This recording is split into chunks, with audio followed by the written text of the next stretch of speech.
안녕하세요. 여러분들과 100세 시대를 행복하게 만들기 위해서 앞에 강사로 나선 한국은퇴설계연구소 권도영이라고 합니다. 반갑습니다, 여러분.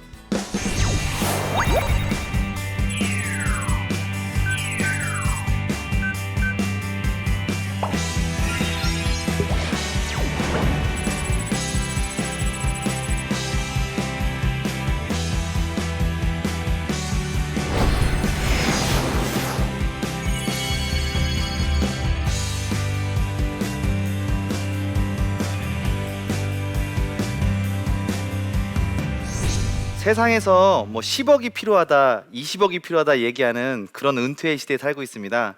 근데 10억만큼 중요한 것들도 정말 많거든요.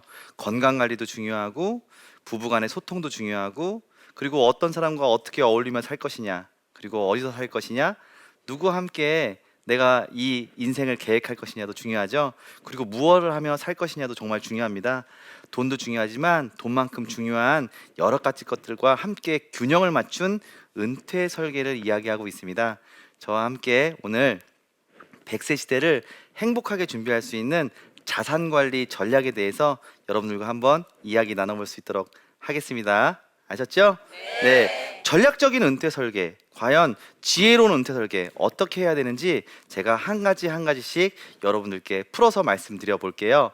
여러분, 절대 긍정적인 자세로 100세 시대를 바라보셔야 됩니다. 고령화된다고 하고 고령화가 돼서 초고령 된다고 하는 이 무시무시한 시대에 내가 10억 없어서 너무 나는 아무런 준비 없어서 안 되는 거 아니야? 이런 생각을 하고 있다가는 두 손 두 발 늙고 있다는 큰일 날 수 있어요. 여러분들 나름대로 절대 긍정적인 자세로 나는 하나님과 함께하기 때문에 걱정 없어. 나는 모든 것들 다 헤쳐나갈 수 있어. 이런 마음을 가지셔야 돼요. 여러분 다 아시는 우리 갈렙, 정말 우리 멋진 신앙의 선배 갈렙이 85세에 인생을 재설계했습니다. 네, 여호수아 갈렙 정말 유명한 이야기인데요. 가나안 땅에 정박해서 이제 거의 다 다다랐습니다. 모세가 12명의 정탐꾼을 보내죠. 그래서 12명이 정탐을 하고 옵니다. 가나안 땅을. 10명은 절대 안 됩니다. 우리는 저들에 비하면 완전 메뚜기입니다. 하지만 여호수아와 갈렙은 저들은 우리의 오히려 밥입니다. 이런 얘기를 하죠. 그래서 85세의 나이 갈렙이 그랬던 것처럼 문제 해결을 하나님과 함께라면 모든 것을 해결할 수 있다는 그런 긍정적인 마인드를 가지시고 현실적인 준비에 나가시는 게 가장 지혜로운 크리스천의 은퇴 설계, 전략적인 은퇴 설계 전략이 아닌가, 저는 그렇게 생각을 합니다. 오늘 여러분들께 그런 크리스천 은퇴 설계의 본질에 대해서 말씀드릴 건데요. 그런 본질을 준비하기 위해서 여러분 은퇴 후에 벌어지는 여러 가지 사건들을 보셔야 돼요. 일단 정년을 맞게 되면 건강 곡선이 저렇게 떨어지게 돼 있어요. 그래서 정말 연금에밖에 기댈 수 없을 그 시기가 옵니다. 그때가 진짜 노후인 거예요. 갈렙처럼 85를 노후로 보는 건 어떨까요? 그러면 60세 은퇴를 하면 25년 동안은 어떤 삶이 펼쳐질까요? 제2의 활동기가 펼쳐집니다. 그 제2의 활동기 동안 열심히 활동하셔야 돼요. 그렇죠? 공포에 빠져 있으면 안 되고요. 사명이 무엇이고 어떤 준비를 해서 그 제2의 활동기를 멋지게 헤쳐나갈 수 있는가에 대해서 지혜롭고 현실적으로 준비를 하셔야 되는 그런 시기가 왔습니다. 여러분들이 은퇴 후에 길어진 인생만큼 그 부분에 대해서 열심히 지혜롭게 현실적으로 준비하셨으면 좋겠습니다. 여러분들께 성경 구절을 하나 소개시켜 드릴게요. 이렇게 얘기를 합니다. 갈렙이 이야기한 내용이에요. 오늘 내가 85세로 돼 모세가 나를 보내던 날과 같이 오늘도 내가 여전히 강건하니 내 힘이 그때나 지금이나 같아서 싸움에나 출입에 감당할 수 있으니 그날에 여호와께서 말씀하신 이 산지를 내게 주소서. 당신도 그날에 들으셨거니와 그곳에는 아낙 사람이 있고 그 성읍들은 크고 견고할지라도 여호와께서 나와 함께 하시면 내가 여호와께서 말씀하신 대로 그들을 쫓아내리이다. 아멘. 너무 멋있는 말입니다. 여호와와 함께 하시기 때문에 나는 쫓아내고 85세에 제2의 인생 설계할 수 있다고 얘기했어요. 여러분 60세 정년이 맞았다고 모든 게 다 끝나는 게 아니죠. 여러분 85세 그때 제2의 인생 설계를 하신 분이 있습니다. 여러분 그런 마음으로 긍정적으로 바라보셨으면 좋겠어요. 세상에서 이야기하는 60세가 노인이 아닙니다. 세상에서 이야기하는 65세가 노인이 아닙니다. 여러분 지금부터 열심히 준비하셔서 진짜 노후 그때까지 제2의 활동기를 멋지게 사시기 위한 여러 가지 전략들 하나하나 준비하셨으면 좋겠습니다. 무엇을 어떻게 준비하면 좋을까요? 첫 번째, 지혜로운 은퇴 설계의 시작으로서 내 현재 상태를 알아야 됩니다. 여러분 병원에 가시면 검진 받잖아요. 검진을 받을 때처럼 여러분들이 여러분의 상태를 점검해야 되는데 그 상태를 점검하는 표가 바로 자산 부채 현황표예요. 여러분 아주 쉽습니다. 여러분 백지 하나 꺼내셔가지고 T자를 그리시는 거예요. 그리고 T자 좌측에다가는요 내 자산의 목록들을 쭉 나열하면 되고요, T자 오른쪽에다가는 내 부채의 목록을 쭉 나열하면 되는 겁니다. 그래서 균형을 한번 맞춰볼게요. 자산에는 어떤 자산이 있냐면 현금 유동성 자산이라는 게 있어요. 현금 유동성 자산이 뭐냐면 긴급할 때 내가 사용할 수 있는 자산들이에요. 그래서 내 급여 통장, 매월 들어오는 급여 통장의 그 급여액의 3배 정도는 내 급여 통장과는 구별되어 있는 다른 통장에 준비가 돼 있어야 돼요. 그게 준비되어 있지 않으면 여러분 이렇게 실질금리 마이너스 시대에 여러분들 굉장히 큰 돈인 현금 서비스나 론 서비스를 할 수밖에 없는 상황이 다가올 수 있어요. 그렇기 때문에 여러분 현금 유동성 자산을 반드시 준비하셔야 되고요, 투자 자산을 준비하셔야 되는데 이거를 기간으로 나누는 겁니다. 3년 이내 아니면 10년 이상. 그래서 기간을 정해놓은 투자 자산을 여러분들이 준비하셨으면 좋겠고요, 예금 계좌를 한 번씩 준비해 보세요. 내가 은퇴 후에 여행을 가거나 창업을 하거나 내가 어떤 목돈이 들어갈 걸 대비해서 예금 계좌도 준비를 하셔야 됩니다. 부동산 자산도 상가 아니면 토지, 내 집 어떤 것도 상관없으니까 부동산 자산도 여러분 목록에 한번 적으셨으면 좋겠어요. 사용 자산이라는 게 어떤 걸까요? 내가 사용하는 자산입니다. 자동차 같은 것들이겠죠. 그게 사용 자산에 속할 수 있고요, 보장 자산이라는 말 들어보셨잖아요.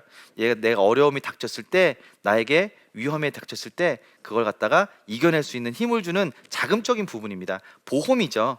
내가 사망했을 때 내 가족들에게 나올 수 있는 사망보험금이 얼마큼 되느냐, 그리고 내가 질병에 걸리거나 암에 걸렸을 때 나를 도와줄 수 있는 금액이 어느 정도냐, 내가 아파서 병원에 갔을 때 내가 낸 금액만큼 돌려받을 수 있는 의료비가 준비되어 있느냐, 그게 바로 보장 자산을 분석하는 방법이에요. 은퇴 자산은 어떻게 분석하면 좋을까요? 내가 은퇴 후에 국민연금은 얼마큼 나오느냐, 퇴직연금은 얼마큼 나오느냐, 개인연금은 얼마큼 준비되어 있냐, 그리고 내가 노후의 간병기를 위해서 어떠한 간병 상태에 내가 도움을 받을 수 있는 간병보험에 가입해 있느냐, 이런 것들이 다 은퇴 자산에 속할 수 있겠죠. 나머지는 기타 자산에 속합니다.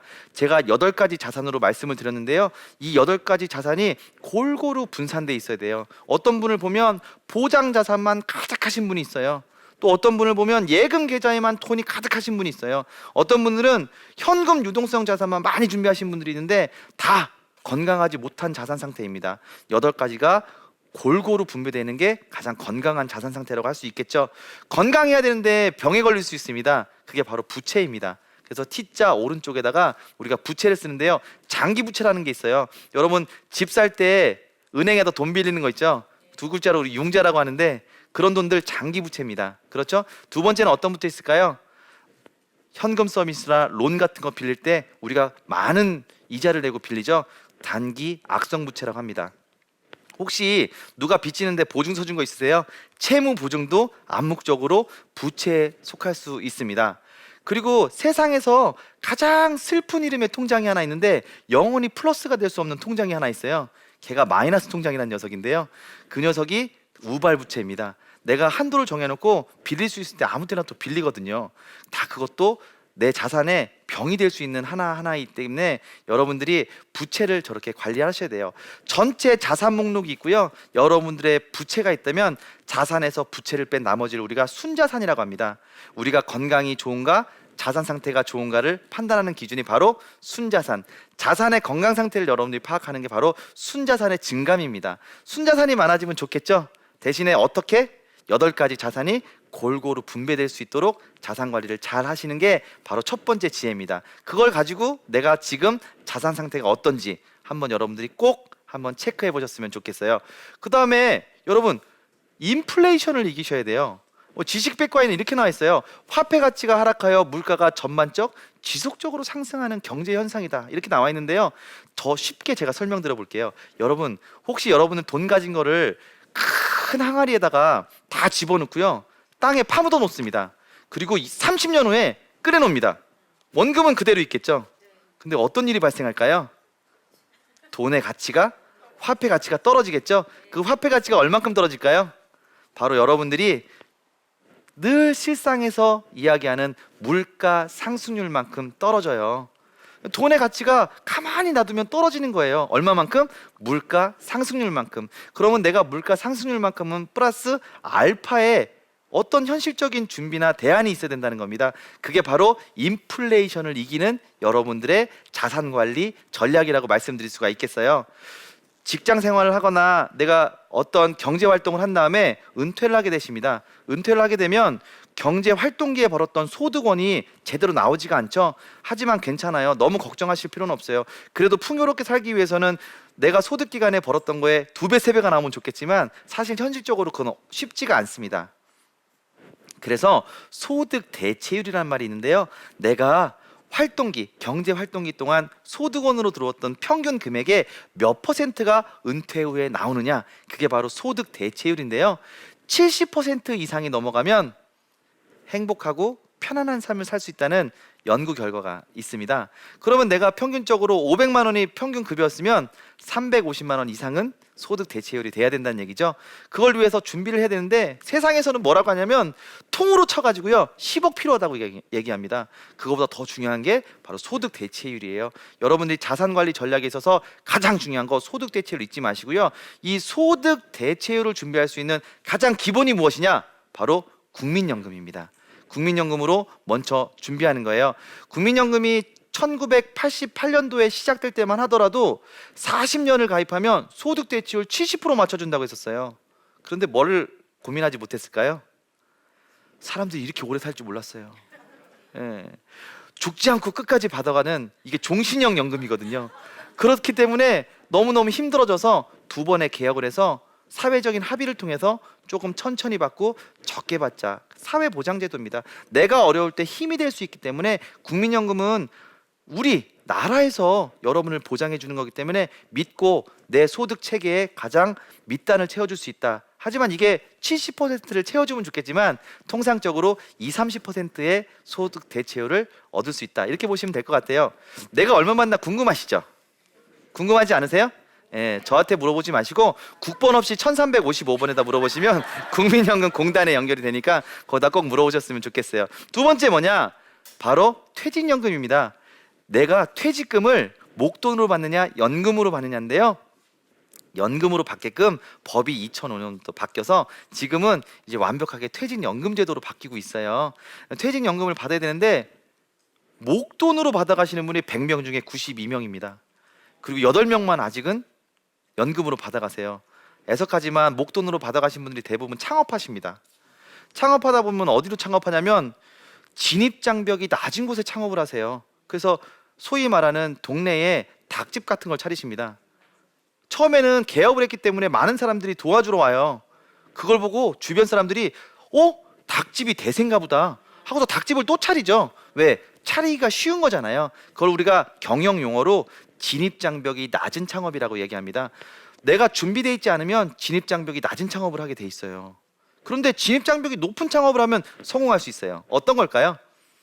전수를 받아야 된다거나 기술을 연마해야 된다거나 자격증을 따야 된다거나 이런 것들은 내가 시간이 필요하고 준비를 해야 됩니다.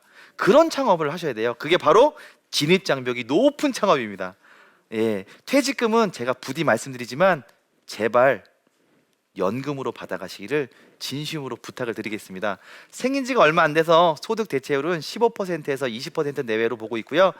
회사 그리고 근로자 대표가 합의에 의해서 결정한 사항이니까 한번 꼭 회사에다 물어보셨으면 좋겠어요. 3번째가 바로 개인연금입니다. 개인연금을 들 때도 꼭 중요한 게 몇 가지가 있는데요. 여러분, 최저 보증 이율이라는 게 있어요. 금리가 많이 떨어지고 있잖아요. 그런데 어느 회사마다 다 최저 보증을 해줍니다. 근데 그게 회사마다 다 달라요. 그래서 여러분들이 꼼꼼하게 비교해 보시고 어떤 회사에서 최저 보증을 많이 해주는지 한번 보시고 가입하시면 훨씬 더 좋겠죠. 맞습니까? 그리고 여러분 수수료도 여러분들이 꼭 보셔야 돼요. 내가 당연히 회사에 맡기는 만큼 수수료를 떼가는 건 정당하지만 많이 떼가는 회사가 있고 적게 떼가는 회사가 있어요. 그래서 그것도 여러분들이 세 군데 이상은 비교해 보시고 가입하시는 게 가장 현명한 방법이라고 말씀드릴 수가 있겠습니다. 개인연금은 여러분들이 들기 나름입니다. 여러분들이 은행에 가시거나 증권회사에 가시거나 그리고 보험회사를 통해서 가입하실 수 있는 게 개인연금이에요. 난 연금 들기 싫어. 나는 활동적으로 일하고 싶어. 괜찮아요. 일하실 수 있어요. 지금 대한민국 시니어 중에 60세를 기준으로 봐서요. 남자는 71.1세까지 11.1년을 더 일하고 있고요. 여성은 69.8세까지 9.8년을 더 일하고 있어요. OECD 평균이 63.4세인데 대한민국 아직 일하고 있다는 거죠. 그런데 여러분 생각을 한번 해보세요. 58세, 59세에 내가 제2의 인생을 위한 직업 설계를 한다. 좋은 직업을 가질 수 있을까요? 그럴 수 없습니다. 미리 준비해서 내가 제2의 활동기와 인생 후반전을 위해서 직업 설계도 미리 준비하셔야 되겠죠. 그렇게 직업 설계를 통해서 현금 흐름을 만드시는 것도 연금 드는 것만큼 중요한 방법이니까 돈과 그 이외의 직업 설계도 여러분들이 관심을 가지셨으면 좋겠어요. 소득원 창출을 위해서 여러분들이 열심히 또 직업 설계도 잘 하셨으면 좋겠습니다. 아셨죠? 이게 바로 소득 타워예요. 저렇게 4층 또는 5층, 6층, 7층으로 한 층 한 층 쌓아가시면 됩니다. 저기에 주택연금도 들어갈 수 있고요.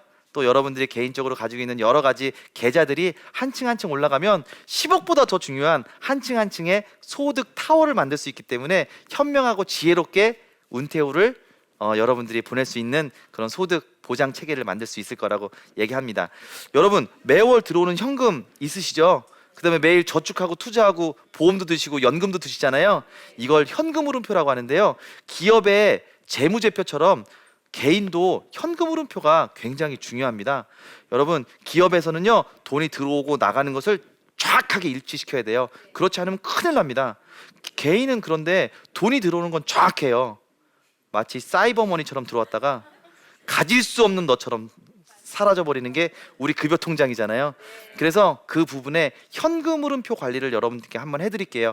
자, T자를 그리고 이것도 똑같이 좌측에다가는 돈이 들어오는 목록을 쭉 나열하고요. 오른쪽에는 돈이 나가는 목록을 나열해 볼게요. 둘이 딱 균형이 맞춰야 됩니다. 첫 번째, 이자 소득으로 돈을 벌 수 있어요. 이거는 저축을 많이 하신 분들입니다. 두 번째, 배당 소득. 투자를 잘하신 분들은 배당 소득 받을 수 있고요. 세 번째, 연금을 드신 분들은 연금 소득 받을 수 있어요. 네 번째는 부동산 임대 소득을 받을 수 있어요.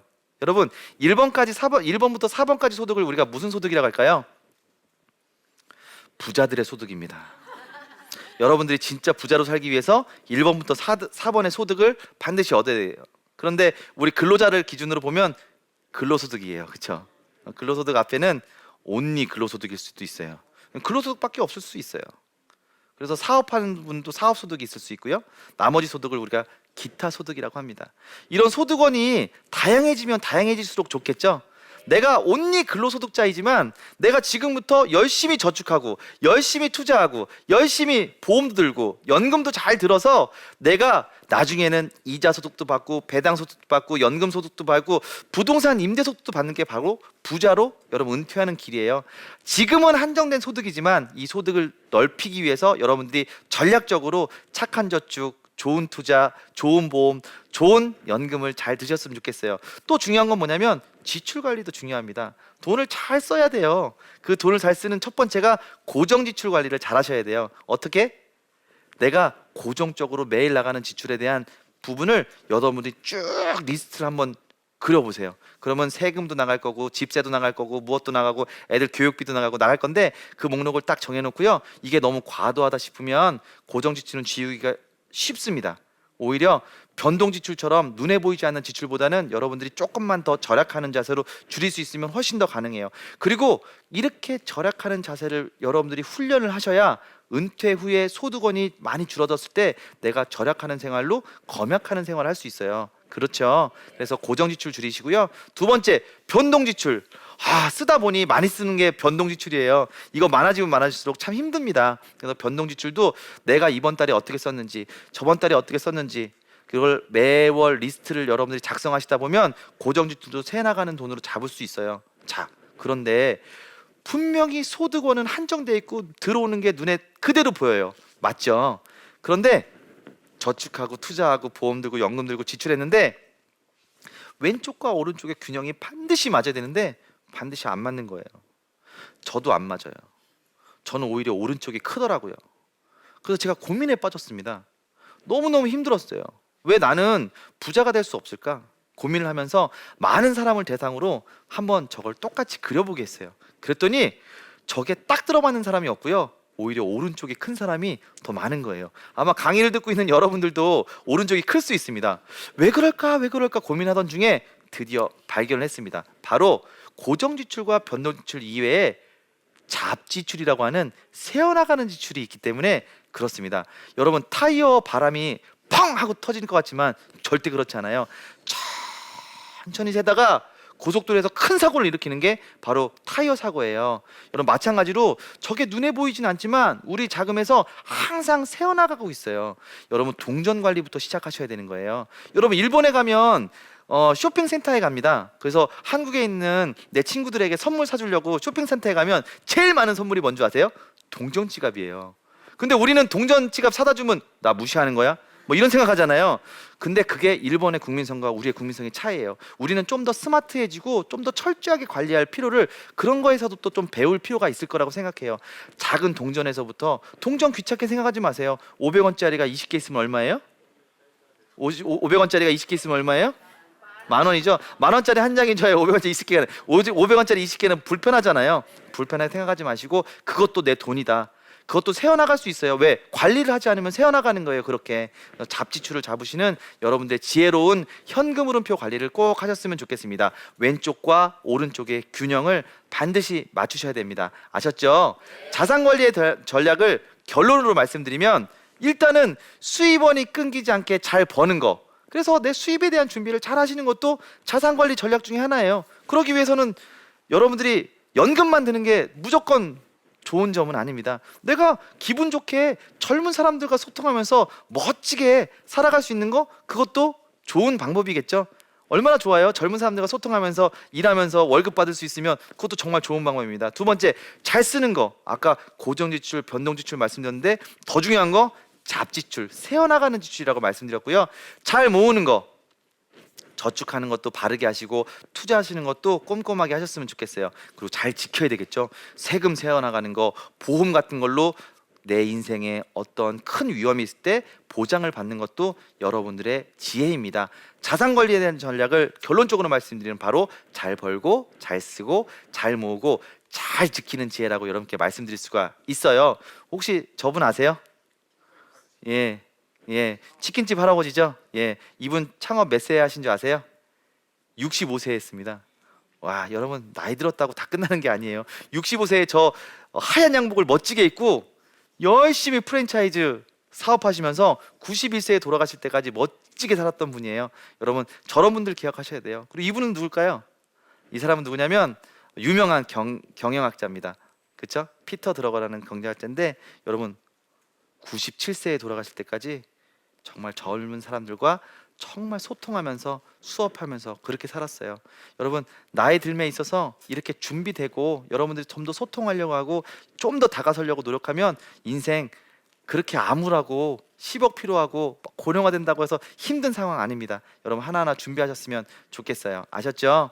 여러분, 갈렙처럼 나이 들어가는 거는 여러분 크리스찬 은퇴 설계의 본령입니다. 절대 감사하는 마음으로, 기도하는 마음으로 100세 시대를 준비하고 늦었다고 생각하지 마시고 멋지게 그렇게 계획하시는 우리 멋진 크리스찬 되었으면 좋겠습니다. 강의 마치겠습니다. 감사합니다.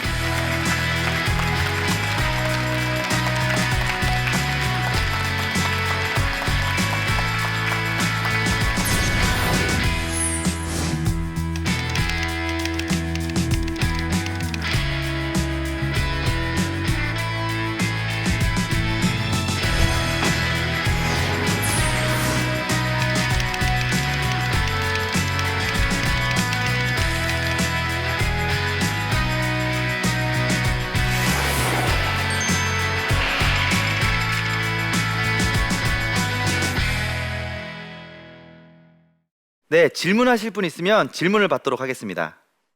대출금을 이렇게 갚다 보면은 여윳돈이 좀 부족해서 네. 저축하기가 좀 힘드는데 그럴 때 대처법은 어떤 게 좋을까요? 일단 대출금을 잘 갚는 게 중요하죠. 부채 관리를 제가 말씀을 드려볼게요. 부채는요, 일단 여러분들이 한번 짓기 시작하면 이 녀석이 생각지도 않게 무럭무럭 잘 자랍니다. 그래서 그 녀석이 얼만큼 자라 있는지 한도를 먼저 보시는 게 좋아요. 내 부채가 어느 정도인지 먼저 큰 금액인지 아닌지를 보시는 게 중요하고요.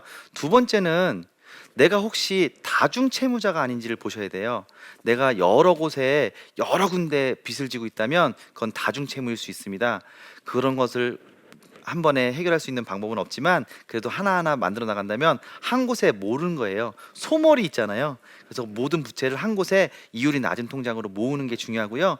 부채를 관리하는 방법은 일단은 기간이 짧은 거, 그리고 금액이 얼마 남지 않은 거, 그리고 이율이 높은 거를 기준으로 부채를 먼저 줄이시는 게 좋습니다.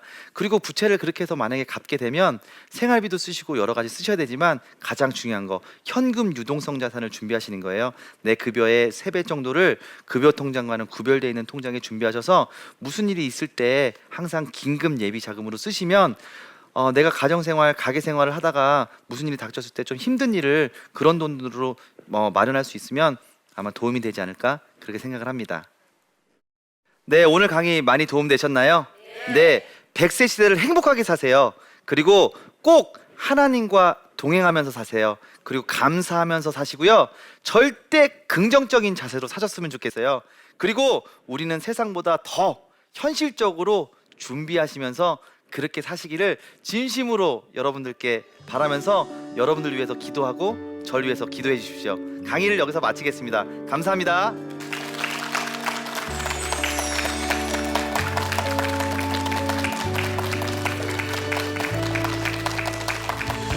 교회는 건물이 아니라 성도들, 사람들이다.